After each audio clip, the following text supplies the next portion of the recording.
दोस्तों नमस्कार। मैं एडवोकेट योगेंद्र सिंह एक बार फिर से आपको अपने channel law one should know में इनवाइट करता हूं। मैं आपके सामने तरह तरह की कानूनी जानकारियां लेकर आता रहता हूं और जैसा कि आपको पता है मैं रोहिणी कोर्ट में प्रैक्टिस करता हूं दिल्ली में। और इस तरह की जो कानूनी विषयों पर जानकारी हैं वो मुझे ऐसा लगता है कि वो पता होनी चाहिए, जो कि नॉर्मल होती हैं। और लोगों को जब केस करने के लिए वो कोर्ट में आते हैं तो वहाँ उनको इस तरह की जानकारियाँ बड़ी ही ज़रूरी हो जाती हैं। तो दोस्तों आज जो मैं टॉपिक आपके सामने थोड़ा बताना चाह रहा हूँ कि आपने देखा होगा कि कई बार हम सिविल केस जब करते हैं, सिविल केस आप जानते होंगे, सिविल केस होता है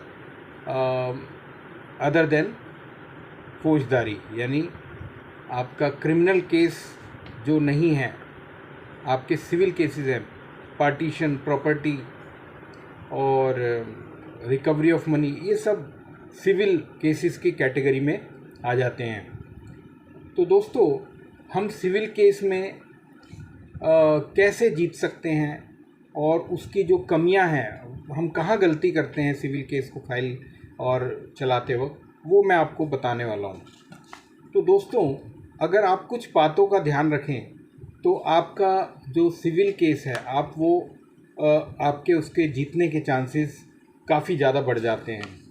जैसे कि प्लेंट, जो आप प्लेंट सबसे पहले फाइल करते हैं, आपको पता ही होगा कि प्लेंट में सारा केस लिखा जाता है, आपकी प्रेयर होती है, आपके कॉज क्या कॉज हुआ है, किस वजह से आप कोर्ट में आए हैं, ये सब उसमें डाला जाता है।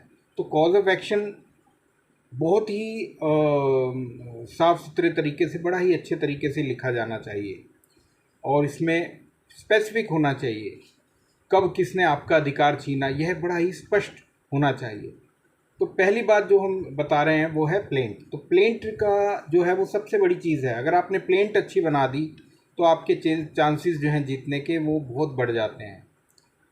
इसमें ये बताया जाता है कि ऑर्डर 7 रूल 1 सीपीसी के अनुसार प्लेंट साफ होनी चाहिए, बहुत ही साफ़ सुथरी, बहुत ही क्रक्स में, मतलब ऐसा नहीं, कंफ्यूजिंग नहीं होनी चाहिए, और वो पैरावाइज क्रमबद्ध हो और उसको पूरा होना चाहिए, ऐसा इनकम्प्लीट नहीं होनी चाहिए, क्योंकि अधूरी ड्राफ्टिंग एक कमज़ोर केस को जन्म देती है।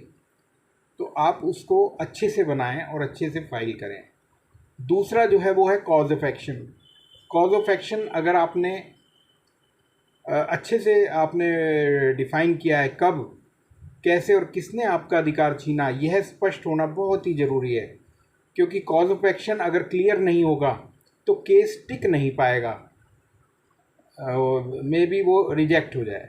तो तीसरा पॉइंट है सही कोर्ट का चुनाव, ज्यूरिसडिक्शन। क्या उस केस की, जहां आपने केस फाइल किया है, क्या वह केस उस कोर्ट में लग सकता है या नहीं।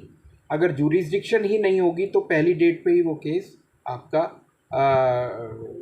कोर्ट आपको कह देगा भाई यहाँ इनकी ज्यूरिसडिक्शन नहीं है, आप फला दूसरी कोर्ट में जाके इसको फाइल करें। क्योंकि गलत कोर्ट में अगर आपने केस फाइल किया तो उससे समय और पैसा दोनों की बर्बादी होती है। इसके बाद चौथे नंबर पे आ जाता है कि आपका एविडेंस बहुत ही ज़रूरी है। आपका केस जो टिकता है वो एविडेंस पे टिकता है। अगर आपका एविडेंस मजबूत है तो आप केस के जीतने के, आपके केस के चांसेस बहुत बढ़ जाते हैं। एविडेंस पे चलता है कोर्ट, एविडेंस पे चलता है, कहानी पे नहीं चलता है। तो इसलिए आपका एविडेंस, प्रूफ्स बहुत मजबूत होने चाहिए और वो अच्छे से आपको कोर्ट में लगाने चाहिए। इसके बाद आ जाता है अगर आपका कोई स्टे का केस है, इंजंक्शन का केस है, तो जितना जल्दी हो आप उसको आप कोर्ट में फ़ाइल करें और कोर्ट से राहत लें, स्टे लगवाएं। क्योंकि अगर एक बार आपने स्टे का, इंजंक्शन का केस अगर टाइम से आपने उसको नहीं अपने फेवर में किया तो हो सकता है अपोजिट पार्टी उस प्रॉपर्टी या उस अधिकार को जिसको आप चाह रहे हैं वो बेच दे या उसको वो आपके पहुंच से दूर कर दे। तो जितना जल्दी आप स्टे और इंजंक्शन का सूट फाइल करेंगे और जल्दी राहत लेंगे उतना ही आपके लिए वो फ़ायदेमंद होगा। इसी तरह जैसे कि आप देखते हैं, हम कई बार देखते हैं कि कोर्ट में केस लगा और वो डिसमिस हो गया। वो किस लिए डिसमिस हुआ कि उसको फाइल करने में देरी हो गई। देरी हो गई से मतलब यहाँ ये है कि आपने उस केस को जितने टाइम में कोर्ट अलाउ करती है उस टाइम में आपने फाइल नहीं किया। दोस्तों, मुझे मेरा जहाँ तक ध्यान है, मेरा एक केस था जिसमें डिफेमेशन का केस डाला गया था मेरे एक क्लाइंट के द्वारा, और अपोजिट पार्टी बड़े तैयारी से आई थी कि भाई हम तो डिफेमेशन में केस हमने फाइल कर दिया है, बड़ा अच्छा किया है और हम इनसे 5 लाख रुपए डिफेमेशन के ले लेंगे।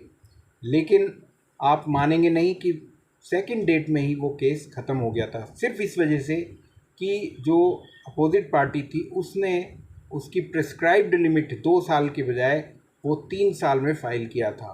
तो अगर आपके वकील थोड़े सजग हैं तो वो आपका लिमिटेशन पीरियड चेक करके आपके केस को आपको जिता सकते हैं। तो लिमिटेशन एक बहुत अच्छा पॉइंट है जिसका ध्यान रखना चाहिए और केस आप डिसमिस करा सकते हैं। इसके अलावा कुछ कॉन्स्टिट्यूशन में भी राइट्स दिए गए हैं जो कि बराबरी समानता का अधिकार देते हैं, उनका भी आप ज़रूर फॉलो करें, उनका ध्यान रखें।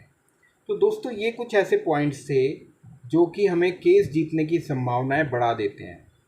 आई होप कि आपको ये समझ आया होगा और काफ़ी अच्छी लगी होगी मेरी ये वीडियो। अगर कोई आप फिर भी क्वेरी करना चाहें, पूछना चाहें, तो आप मेरे चैनल में नीचे कमेंट सेक्शन में जाके अपनी क्वेरी लिख सकते हैं, और साथ ही साथ आप मेरे इस चैनल को लाइक एंड सब्सक्राइब और बेल आइकन को प्रेस कर सकते हैं अगर आपको पसंद आए तो।